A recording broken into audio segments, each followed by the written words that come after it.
For 3 years, humanity sat at the galactic table and smiled through every insult. They took the mockery. They took the threats. They took being called the weakest species in the room. Then, on a random Tuesday, the human ambassador stood up without a word, pushed in his chair, and walked out. Every empire in that hall stopped talking, and every single one of them reached for their fleet codes. The Galactic Concord Hall had seen 1,000 years of arguments, alliances, and backstabbing between empires. But nobody in that chamber had ever seen what happened on the day humanity walked in for its final vote. Ambassador Marcus Cole had sat through 3 years of council sessions listening to species who'd been flying between stars since before humans figured out fire could cook meat. The Dravith Empire called Earth the noisy toddler species. The Il Congress voted every year to deny humanity a permanent council seat, laughing while they did it.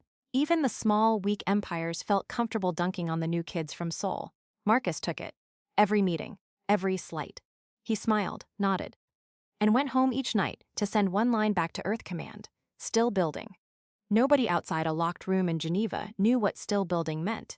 Today's vote was supposed to be routine €1, another symbolic gesture to remind humanity of its place. Council Speaker Threxus Onar didn't even bother reading the resolution twice. All species opposed to permanent human council status raise a hand or equivalent appendage. 91 empires raised something. Marcus stood. The chamber expected another polite, defeated nod, the same routine dance they'd watched for 3 years. Instead, he pushed in his chair. "We're done asking for a seat you were never going to give us," he said, voice level. No anger in it €1, which somehow made it worse. "Y'all have a good one." He turned and walked out. No slammed door, no shouting, just the sound of boots on marble, echoing until it was gone. Silence swallowed the hall. Then Threxus Onar, who'd spent 2 centuries reading political theater, felt something crawl up his spine that his translators didn't have a word for. "That wasn't a tantrum," whispered his aide, an old krill diplomat who'd seen empires rise and fall. "Species that are weak throw fits when they lose. Species that are done talking walk away quiet." Threxus didn't answer. He was already opening a private channel to his war ministry, because somewhere in the back of his ancient mind, a truth was surfacing that every empire in that hall was about to learn the hard way. Humans don't walk away from a table unless they've already built something better than the one they left behind. The weeks after the walkout were worse than any threat could have been. Because humanity didn't do anything, no angry broadcasts, no border provocations, no diplomatic tantrums. Earth simply went quiet. Every embassy on Earth got the same polite notice. Operations suspended pending internal review. Trade routes through human space stayed open. Business as usual, almost eerily calm. That silence terrified the Concorde more than any declaration of war ever could. "They're planning something," Threxus Onar told his war council, staring at satellite feeds of Earth's shipyards, which had suddenly gone dark to outside sensors. "A species that talks trash is predictable. A species that goes silent is already moving." He wasn't wrong. Deep beneath the Rockies, in a facility that officially didn't exist, General Elena Ruiz stood over a table of holographic ship schematics with a coffee that had gone cold 2 hours ago. "Talk to me," she said to her chief engineer. "Fleet Vanguard is combat ready, ma'am. Every ship humanity's built since first contact, upgraded with tech we reverse engineered off every empire dumb enough to sell us scraps and call it charity." Alina allowed herself a small, tired smile. 3 years of being underestimated meant 3 years of every empire selling Earth obsolete tech at a markup, thinking they were fleecing a bunch of primitives. They'd handed humanity the blueprints to their own downfall and gotten paid for it. "They think we walked out because we gave up," Elena said. "They think humans quit when we're humiliated enough, and they're wrong?" her engineer asked, though he already knew the answer. "Dead wrong. We walked out because we were done asking permission to exist."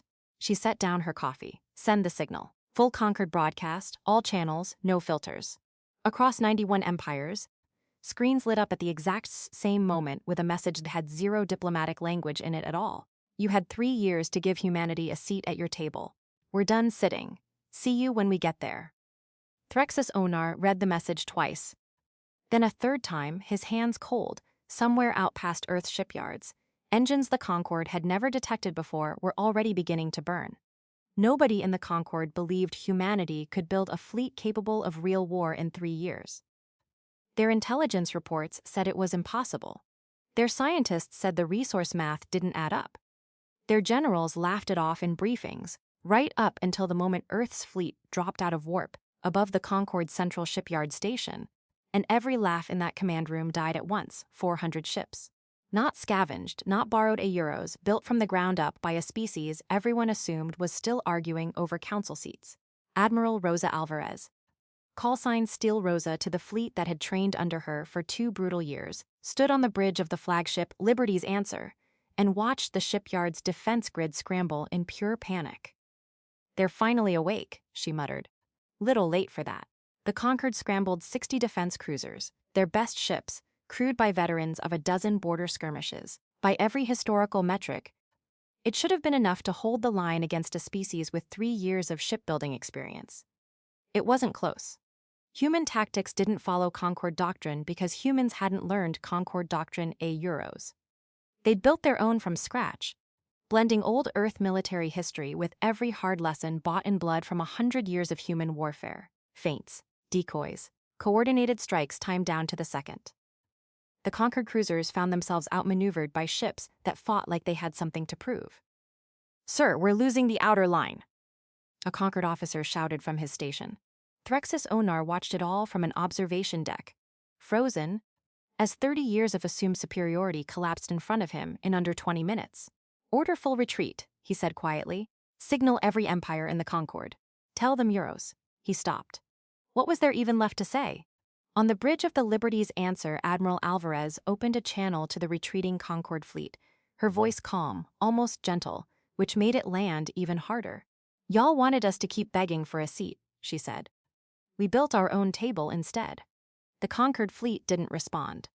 There was nothing left to say back. The battle for the shipyard lasted less than an hour, but the silence afterward stretched across every empire in the Concorde like a held breath.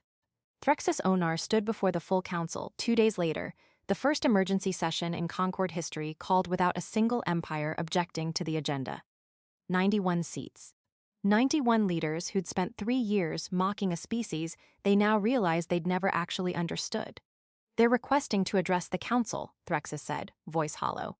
"One representative." The doors opened. Ambassador Marcus Cole walked back into the same chamber he'd walked out of months earlier euro, same suit, same calm posture, like he'd just stepped out for coffee instead of overseeing the fall of an empire's flagship fleet. He didn't sit. He didn't need to. "Last time I was here, y'all voted against giving humanity a permanent seat," Marcus said. 91 hands. I remember every one of them. Nobody spoke. "We're not here to ask again." He let that hang in the air. "We're here to tell you how this works now. Humanities gets a seat, a real one, full veto rights euro, same as anybody else in this room. Not because we're asking nice. Because we already proved what happens when you make us stop asking." Threxus Onar, who'd built his entire career on outlasting weaker species through patience and superior numbers, finally understood the mistake his entire empire had made from day one. They'd measured humanity by its size, its age, its starting technology euros, every metric that made sense for judging every other species they'd ever conquered or absorbed. They never measured the one thing that actually mattered: how a species responds when you push it into a corner and slam the door. Humans don't break in the corner. They build a way out of euros, and they remember exactly who pushed them there. The vote for humanity's permanent seat passed 91-0.